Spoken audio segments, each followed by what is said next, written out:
Okay friends, let's get ready to install our tailgate striker. The process for this will be the same for either side of the vehicle. You're going to use a T45 Torx bit to remove this. If you look closely, you can see it looks like a star.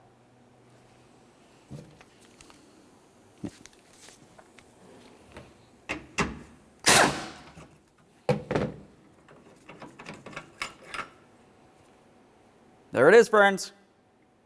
Let's get ready to install our brand new striker assembly. Go ahead and put this in here by hand, a couple good threads. You want to make sure you don't cross thread it in. Snug it up.